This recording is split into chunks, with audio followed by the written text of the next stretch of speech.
भारत में बड़ी भारी विसंगतियां रही हैं, विज्ञान में, इतिहास में, हर तरफ। अब जैसे ज़ीरो का, ये ज़ीरो कब खोज हुई ज़ीरो की और संख्या के रूप में इसका कब प्रयोग शुरू हुआ, तो बोल देते हैं आर्यभट्ट ने किया, कुछ एक बोलते हैं कि महात्मा बुद्ध के समय हुआ, और जब पूछते हैं कि महाभारत कब हुआ,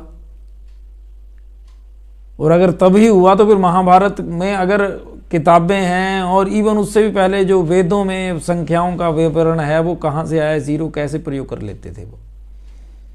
अब ये क्यों हुआ? क्योंकि ये विसंगति इसलिए आई क्योंकि हम लोगों ने प्रश्न करना बंद कर दिया था। हम लोग नौकर बन गए थे। हमारा जो बीच में एजुकेशन सिस्टम अंग्रेज़ों का आया, उससे पहले मुगलों का था सारा सिस्टम, तो हम प्रश्न करना भूल चुके थे। ऐसा है तो ऐसा क्यों? जबकि हमारे यहाँ प्रश्न करने वाले का बड़ा सम्मान होता रहा है। अलग अलग विधियों से, तरीकों से प्रश्न पूछने को प्रोत्साहित किया जाता था, और अगर कोई नए ढंग से सोचता था तो उसका विरोध नहीं होता था, बल्कि उसको समाहित कर लेते थे कि यह भी एक सोच हो सकती है। प्रश्न करने की विधा। अब ये प्रश्न करने जब शुरू हुए हैं तो दिक्कत हुई है सबको, और अब ये समय है जब भारत के बच्चे, चाहे युवा चाहे बड़े, अब वो प्रश्न कर रहे हैं। अच्छे या बुरे ये बाद की बात होती है, लेकिन प्रश्न शुरू तो हुए करने। देखिए ना, हमारे यहाँ प्रश्न नहीं करते थे। हमारे यहाँ पौधे लगाने का बड़ी भरी एक ट्रेंड था, हमारा सिस्टम ही ऐसा था, पौधों की पूजा करना। और बीच में एक ऐसा समय आया जब हम पौधों की पूजा करते थे तो हमें क्या बोल दिया गया? अंधविश्वासी हैं, ये पीपल की पूजा करते हैं, नीम को पूजते हैं, आम को पूजते हैं, आंवले को पूजते हैं, फलाने को पूजते हैं, ढिमके को पूजते हैं, ये तो अंधविश्वासी हैं। और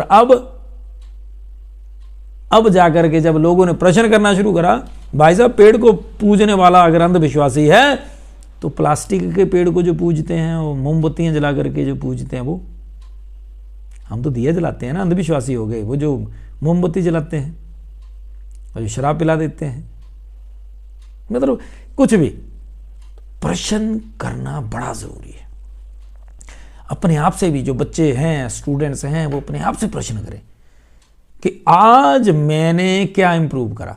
मैंने कल भी बताया था, मैं आज भी कह रहा हूं, एक होता है प्रूव करना, एक होता है इंप्रूव करना। आप ज्यादातर एनर्जी प्रूव करने में लगा देते हैं, जबकि प्रूव नहीं करना। प्रूव सिर्फ मैथ में करना, हैंस प्रूव्ड।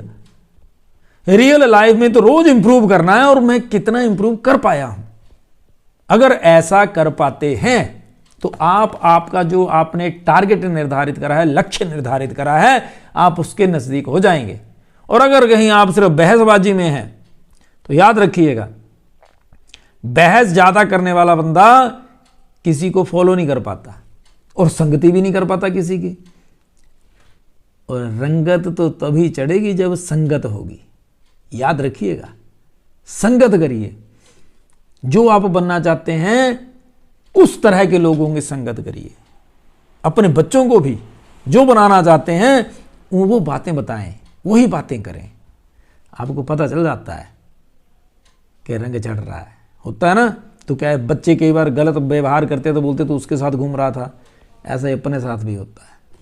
अच्छे लोगों के साथ रहिए, अच्छी संगति करिए और प्रश्न कर लीजिए अपने साथ, रोज इंप्रूव करिए, भविष्य उज्जवल होगा। जय हिंद, जय भारत।